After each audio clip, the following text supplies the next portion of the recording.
नाही, मग एवढी घोषणा करायची गरज काय होती? खरं तर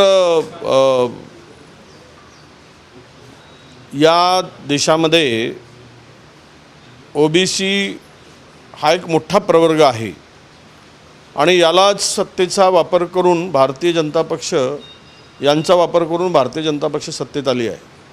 परंतु पूर्णतः या समाजाकडे, ओबीसी समाजाकडे, या प्रवर्गाकडे पूर्णतः दुर्लक्ष आहे. अनेक उदाहरणं त्या ठिकाणी देता येतील.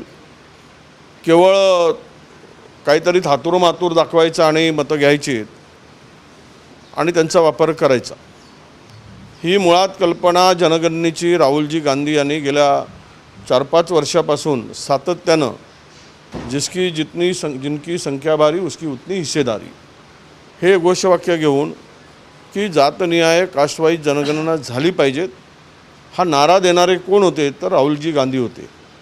त्यांच्या मागणीचं खरं हे यश आहे. घाबरून सरकारने ही जनगणनेची घोषणा केली आणि स्वतःची पाठ थोपटून घेतली. मुळात विषय असा येतो की जर तुम्हाला ही कास्टवाईज जनगणना करायची आहे तर 27ची वाट कशाला बघायची? म्हणजे तुम्हाला पुन्हा ओबीसीचा वापर निवडणुकीच्या तोंडावर करून खोटी आश्वासनं देऊन त्या 29च्या निवडणुकावर डोळा ठेवून ही करायचं आहे का? की काही खरंच ओबीसी समाजासाठी, ओबीसी प्रवर्गाला काही द्यायचं आहे, त्यांची जर भावना शुद्ध असती तर आत्ता त्यांनी घोषणा केल्याप्रमाणे या वर्षातच 25मध्येच या संपूर्ण 26मध्ये कास्टवाईज हे सेन्सस झाला असता. परंतु त्यांच्या मनामध्ये खोट आहे आणि हे खोटारडं सरकार आहे. हे झूठो के सब जुमले आहे. त्यामुळे मला फार यामध्ये 27ला सुरुवात करतील, 28 आणतील, मग 29ला मुद्दा पुढे करतील आणि यामध्ये जोपर्यंत होत नाही, लबाडाचं जेवण खाल्ल्याशिवाय खरं नाही असं प्रकार जोपर्यंत होत नाही तोपर्यंत आम्हाला विश्वास वाटत नाही. तुळजापूरचे जे ड्रग्स प्रकरण आहे त्या प्रकरणात पोलिसांचा जो तपास आहे त्याच्यावर नाराजी उभाटाच्या खासदारांनी व्यक्त केलेली आहे. मुख्य आरोपीला मोकाट सोडले आणि चार्जशीटमध्ये बऱ्याच त्रुटी असल्याचा असा आहे. सत्तेतील एका पक्षाचा तो मुख्य आरोपी जवळचा आहे, त्या विचाराचा आहे आणि या देशामध्ये, राज्यामध्ये सरसकट सत्तेची जवळीक असलेल्या माणसाला पूर्णतः कायदे तोडून, कायदे मोडून प्रोटेक्शन देण्याचं काम ओपन सुरू आहे आणि तेच त्या ठिकाणी झालेलं आहे. ज्या मंदिराच्या सारख्या पवित्र ठिकाणी पाप करतायत त्यालाही वाचवण्याचं पाप या सरकारमधील काही लोकांनी केलेलं आहे. हे पोलिसांनी केलेलं नाही तर हे सरकारमध्ये सहभागी असलेल्या लोकांनी केलेलं आहे. उभाटाचे काही जण शिंदे गटात जाण्याचं चर्चा सुरू आहे. ऑपरेशन टायगरच्या हे चर्चा नेहमीची आहे. ही चर्चा होत राहणार. सत्ता आहे आणि सत्तेतील लोक ही चर्चा करत राहणार विरोधकांना कमजोर करण्यासाठी. त्यामुळे मला वाटत नाही यामध्ये तथ्य आहे, सत्य आहे आणि आज तरी परिस्थिती तशी कुठेही दिसत नाही. सुधाकर बडगुजर यांची काल हकालपट्टी झाली. त्यांना भाजपात घेण्यावरून भाजपमधनं पक्षांतर्गत विरोध सुरू झालेले आहे. नाही, सुधाकर बडगुजरला पक्षातून त्यांनी पक्षविरोधी कारवाई केल्यामुळं कदाचित त्यांनी तो निर्णय घेतला असावा. शिवसेना, उभाटा या पक्षाचा तो निर्णय आहे. आता त्यांनी मोकळे केला आहे. कोण कुठे जावं तर त्यांचा प्रश्न आहे. आम्ही त्याबद्दल बोलण्याची काही गरज मला वाटत नाही. पण एक खरं आहे की शिवसेनेला आता शहाणपणा सुचला आहे की जो माणूस थोडी वाकडी चाल करतो आहे त्याला बाजूला काढलं. हे पूर्वीपासून केला असतं तर कदाचित ही स्थिती शिवसेना उभाटाची झाली नसती. निलेश चव्हाण यांना जो शस्त्र परवाना जो दिला होता तो सतेज पाटील त्यावेळेस गृहराज्यमंत्री होते असल्याचं बोललं जातं आणि त्यांचं नाव. थोडी लाज वाटायला पाहिजे बोलणाऱ्याला, शरम वाटायला पाहिजे. गृहमंत्री कधी शिफारस करत नाही. ते जिल्हाधिकारी आणि SP ची त्याला शिफारस लागते कुठलाही परवानगी देताना. म्हणजे आपलं पाप झाकण्यासाठी, आपलं पाप लपवण्यासाठी कोणाचं तरी नाव घेऊन त्यांना बदनाम करायचं आणि त्यांचं नाव पुढे आणायचं, असले धंदे करू नका म्हणून आमचा ज्यांनी दिला असेल त्यावेळी गृहमंत्री कोण होते? हे तर राज्यमंत्री होते. काही आणि ह्याचा संबंध येत नाही. आम्ही परवाने घेतो काय, आम्हाला माझ्या फॅमिलीचा परवाना आहे, शस्त्र परवाना, तर आम्हाला काही होम मिनिस्टरचा फोन लागतो काय? तपासतात त्यांच्या मागे गुन्हे आहेत की नाही. त्यांनी दुसऱ्या ठिकाणी आपला ॲड्रेस दाखवला चुकीच्या ठिकाणी, त्या पोलीस स्टेशनच्या आवारामध्ये तिथे गुन्हे दाखल नव्हते, जिथे होते तिथून चौकशी झाली नाही आणि अशा प्रकारचे बिनबोबाट आरोप करणं हे आपला पाप लपवण्यासाठी केलेले हे आरोप आहेत असं माझं मत आहे. नागपूर महानगरपालिकेसाठी भाजपनं तयारी केली आहे. 100 दिवस उरले आहेत फक्त आता. गडकरी, फडणवीस, बावनकुळे आणि स्थानिक अध्यक्ष सुद्धा रवींद्र चव्हाण यांच्या फेऱ्या वाढलेल्या आहे. बाकीचे नेते आहेत. काँग्रेस काही फारसं ऍक्टिव्ह दिसत नाही आहे. ओस पडले आहे, ओबीसी सुद्धा ओस पडलेले आहे. त्यामुळे आता ऊर्जा कशी देणार तुम्ही? 100 दिवस उरले आहे महानगरपालिकेला. असं आहे, सत्ता सत्तेतून पैसा, पैशातून पुन्हा सत्ता, हे समीकरण भाजपला आता चांगलं जमलं आहे. त्यामुळं माहीत आहे की काही केलं नाही आपण सत्ता मिळवू शकतो. लोकांची नाराजी जे काही प्रश्न मुंबई आपल्या नागपूर महानगरपालिकेत आहेत त्याचा आम्ही त्या संदर्भात करू ना, दाखवू ना काय काय यांनी घोटाळे केले आहेत, किती भूखंडांचं विल्हेवाट लावली, किती मोठ्या प्रमाणात भ्रष्टाचार झाला, नागपूर शहराची स्थिती काय आहे हे सगळं आम्ही दाखवू. नागपूरला किती वेळा बुडावं लागलं पाण्याखाली, हे सगळ्या गोष्टी खूप मोठ्या आहेत, विषय मोठे आहेत. त्यांना काय करायची आहे ते तयारी कारण मजबूर आम्हाला सत्ता प्रचंड आहे. मोठे सत्तेमध्ये बसलेले या राज्याचे मुख्यमंत्री नागपुरातले आहेत, केंद्रीय मंत्री नागपुरातले आहेत. त्यामुळे त्यांना तयारी करावं लागते. हेच त्यांचं यश आहे की अपयश आहे हे जनता ठरवेल.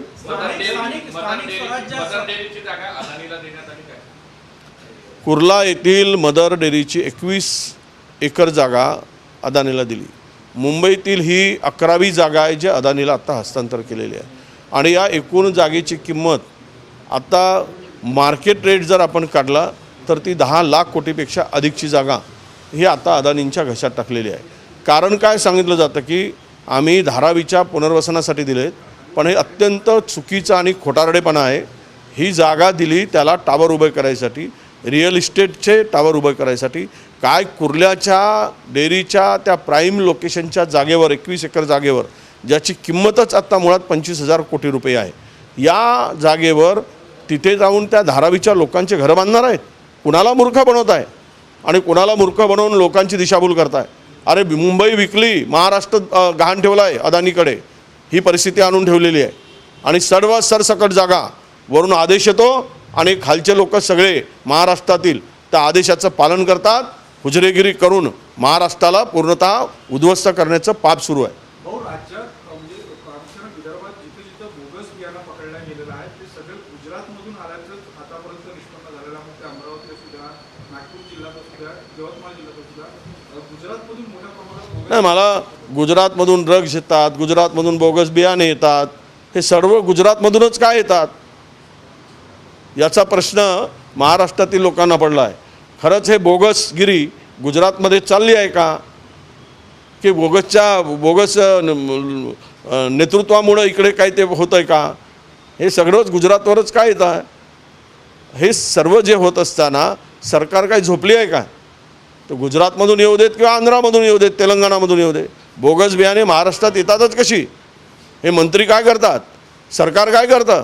शेतकऱ्यांचा जीव चालला आहे, अवकाळी पावसाने त्यांचा होता नव्हता गेला आहे आणि पुन्हा बोगस बियाणाचा मार झाला तर खरीप पिकावर त्याचा परिणाम होईल आणि शेतकरी पुन्हा आत्महत्या करेल.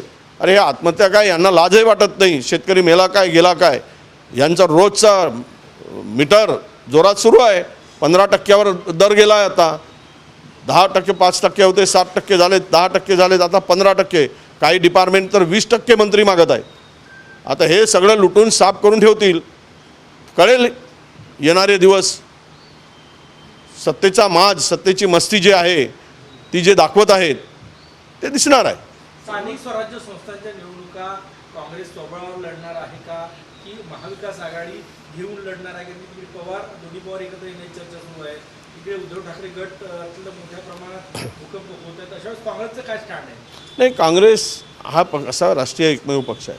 प्रादेशिक पक्षांच्या संदर्भात कोणती भूमिका कधी घेतील हे कोणी भविष्य व्यक्त सांगू शकत नाही. आणि त्यामुळं राष्ट्रीय पक्ष म्हणून आमचे जे काही विचाराचे आमची बांधिलकी आहे, आमची आयडिओलॉजी आहे आणि त्यानुसार त्या आयडिओलॉजीला धरून त्याच्याशी काही प्रमाणात जर कोणी सहकार्य करण्याची भूमिका ठेवत असतील त्यात मिळून. आता आम्हाला इंडियाची बैठक झाली, त्या बैठकीमध्ये उद्धवजीचे पक्ष त्या ठिकाणी सहभागी झाला होता. याचा अर्थ तो इंडिया आघाडीमध्ये आहे. आता महाविकास आघाडीमध्ये त्यांची भूमिका काय आहे ही आत्ता आमची चर्चा झालेली नाही. पण एक गोष्ट लक्षात ठेवली पाहिजे की आत्ताच्या संदर्भात विलिनीकरणावर खूप चर्चा सुरू आहे. ज्या ठिकाणी शरद पवार अजित पवारांच्या संदर्भात, तर मला वाटतं की या संदर्भात निर्णय पवारसाहेबांच्या मनातला थांगपत्ता कोणी लावू शकत नाही आणि पवारसाहेब असं करतील या इतक्या वर्षाच्या राजकीय कारकिर्दीमध्ये असा आम्हाला विश्वासही वाटत नाही. आपण आता बोलले की शिवसेना उद्धव ठाकरे पक्षाचे नेते उपस्थित होते इंडिया आघाडीच्या, पण दुसरीकडे पवारांच्या मनात काय थांगपत्ता चालू असतो हा माहिती नाही. कालच्या बैठकीत सुद्धा पवार गट अनुपस्थित होते. नाही, म्हणूनच मी सांगितलं ना, पवारसाहेब ज्येष्ठ आहेत, कदाचित त्यांचे कोणी प्रतिनिधी गेले नाही, म्हणजे गेलेच नाहीत. आणि अशा स्थितीमध्ये पवारसाहेबांची भूमिका ही या एका बैठकीत न गेल्यामुळं प्रश्नचिन्ह निर्माण करण्यासारखी नाही. मला तरी असं वाटतं की यावर वेट अँड वॉचची भूमिका ठेवली पाहिजेत आणि एवढ्या लवकर इतक्या वर्षाचा प्रदीर्घ आणि पुरोगामी विचाराशी बांधील असलेल्या या नेत्यांनी त्या BJP बरोबर जातील हे मला अजिबात वाटत नाही. परंतु प्रादेशिक पक्ष वारंवार त्यांच्या भूमिका स्वीकारत असतात आणि भाजपला, भारतीय जनता पक्षाला त्या ठिकाणी जे अल्पमतातलं सरकार आहे दिल्लीत, त्यांनासुद्धा काही कुबड्या पुन्हा अधिकच्या लागून आपलं सरकार पुन्हा मजबूतीनं उभं राहील अशी भूमिका आहे. त्यामुळं त्यांचा प्रयत्न तो त्यांना सुरू असतो. आता तुम्ही सगळ्या जागांवर तयारी सुरू केली का की महाविकास आघाडीच्या मित्रपक्षांच्या जागा सोडतायत? काय तयारी कशी सुरू केली काँग्रेस? नाही, काँग्रेसची असं आहे की सोबत येतील तर सोबत, नाही तर आम्ही स्वतंत्र.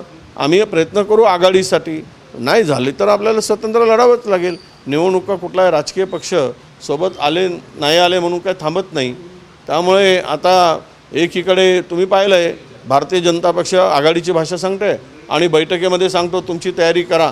हे आघाडीचं आम्ही बोलावंच लागतं, पण आघाडी होणार की नाही हे आत्ता काही नक्की सांगता येणार नाही. अशा प्रकारची डुप्लिकेट भाषा, म्हणजे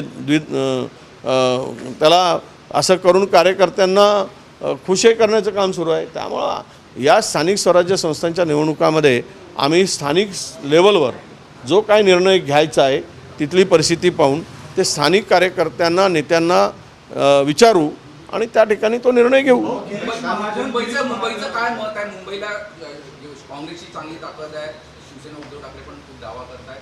मुंबईबाबत काय? नाही, आता हे दोन भावांचं चाललेलं आहे, त्यांची काय भूमिका ठरते आहे ही आज काही यावर भाकीत करणं उचित होणार नाही. परंतु मुंबईतील अनेकांचं मत आहे की यावर निर्णय जो घेताना उद्धवजी आणि राजजी एकत्र येतात का की येणार नाहीत, हा निर्णय झाल्यावरच आपण पुढे जाऊ.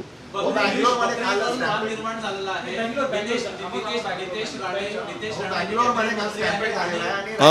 नितेश राणे जे कॅबिनेट मंत्री आहे आणि पॅरेख खान जे भाजपचे समर्थक आहे, दोघांमध्येच वाद सुरू आहे. हे बोलते दोन विरोधी पक्षातच भाजपचे दोन नेते आलेले आहेत.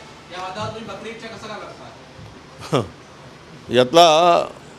यातला बकरे कोण शोधत आहेत हा खरा प्रश्न येतो. या दोघांनाही जनतेला बकरा करू नये आणि आपली ईद साजरी करू नये म्हणजे झालं. यांच्या मागचं गणित हे आहे, जनतेला बकरा करा आणि त्याचा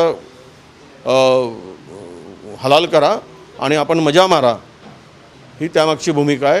हे दोघेही ढोंगी बनावटी आहेत, कारण अनेक पक्षामध्ये काम केलेली ही मंडळी आहे. यांच्या निष्ठेवरच खरं म्हणजे प्रश्नचिन्ह आहे. त्यामुळं या अशा लोकांच्याकडून जनतेने हे कपडे वस्त्र कुठलेही घालोत, दोघे कशीही टोपी घालोत, पण हे टोपीबाज आहेत हे महाराष्ट्रातील जनतेला ठाऊक झालं आहे. हां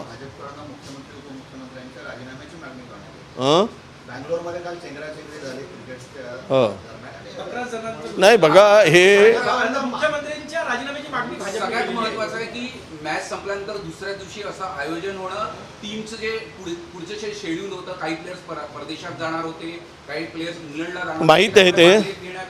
अरे मग आम्ही मागणी केली त्यावेळेस आम्हाला राजकीय हेतूनं मागणी आहे का म्हटलं. कुंभमेळ्यामध्ये झाल्यानंतर भगदळमध्ये अनेक ठिकाणी घटना झाल्या, त्या ठिकाणी जर हे राजकीय स्वरूपाची मागणी आहे, याला काही तथ्य नाही.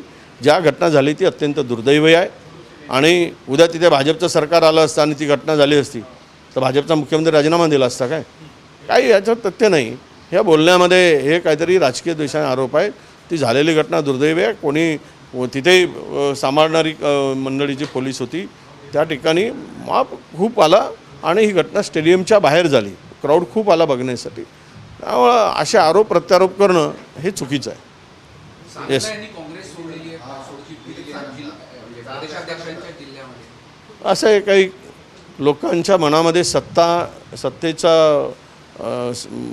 जर इच्छा जागृत झाली आणि सत्तेमध्ये राहण्यासाठी त्यांना पाऊल टाकावं लागत असेल तर त्यांना ते लखलाभ आहे. पण असं आहे की मान सन्मान मी नेहमी म्हणत असतो, काँग्रेसमध्ये राहाल तर इकडे तुम्हाला सन्मान मिळेल, मान मिळेल. तिथे जाऊन काय मिळेल हे येणार तुम्हाला दिसेल. म्हणून माझी भूमिका नेहमी मी म्हणत असतो की शेवटचा प्रश्न असा आहे, समृद्धी महामार्ग पूर्णपणे आज खुला होतोय, वेळेत पूर्ण झाला, 1-2 पॅचेसला फक्त दिले झाले. शक्तीपीठ महामार्गही आता रेटून धरला जाणार आहे असं दिसतंय. विरोधक स्वागत करतायत विकास कामांचा का तुमच्या नाही चांगले काय विकास झाला पाहिजेत, पण विकासाच्या मागे टक्केवारी वसुली झाली नाही पाहिजेत. ते समृद्धीमध्ये किती टक्के वसूल झालेत महाराष्ट्रातील जनतेला माहीत आहे. कसे पॅकेज वाटून दिलेत आणि किती टक्के वसूल केले हे इन्फ्रास्ट्रक्चरच्या नावाखाली जो तिजोरी साफ करण्याचं काम सुरू आहे, सफाई मारण्याचं काम हेही सुरू आहे. आणि त्या समृद्धीचा उपयोग किती लोक करता येतात, किती गाड्या चाललेल्या आहेत, ते किती टेक्निकली तो रस्ता उपयुक्त आहे किंवा योग्य आहे, हे सगळं महाराष्ट्रात लोकांनी पाहिलं आहे. किती ॲक्सिडेंट झालेत. आता झाला रस्ता तर अजूनही पण त्या रस्त्याने मुंबईपर्यंत जाणारी ट्रॅफिक वाढली नाही. राहिला शक्तीपीठ तर या शक्तीपीठाच्या मागचा उद्देश या बिचाऱ्या गरीब शेतकऱ्यांच्या जमिनी जातील आणि शक्तीपीठ पूर्ण झाल्यानंतर त्याचा वापर कोणासाठी होणार आहे. नाव शक्तीपीठ आहे, पण एका धनाढ्य उद्योगपतीला शक्ती देण्यासाठी तो शक्तीपीठ आहे. येणारा काळ सांगेल, ठरेल, दिसेल यामागची काय भूमिका आहे, काय गरज आहे. पूर्ण नॅशनल रोड, पूर्ण NHIनी पूर्ण कोल्हापूरपर्यंतचे रोड पूर्ण इन्फ्रास्ट्रक्चर झालेलं आहे. पर्याय रोड उभा करण्याची गरज काय आहे.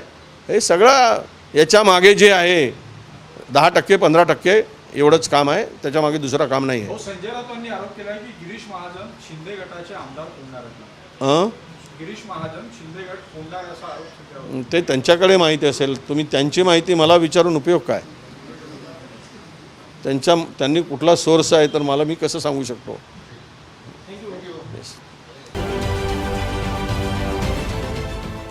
देश विदेशातील प्रत्येक घडामोडींचे लाईव्ह अपडेट मिळवण्यासाठी आता साम टीव्हीच्या सर्व सोशल मीडिया प्लॅटफॉर्मला लाईक, फॉलो आणि सबस्क्राईब करा. तसंच सर्व नोटिफिकेशनसाठी बेल आयकॉन प्रेस करायला विसरू नका.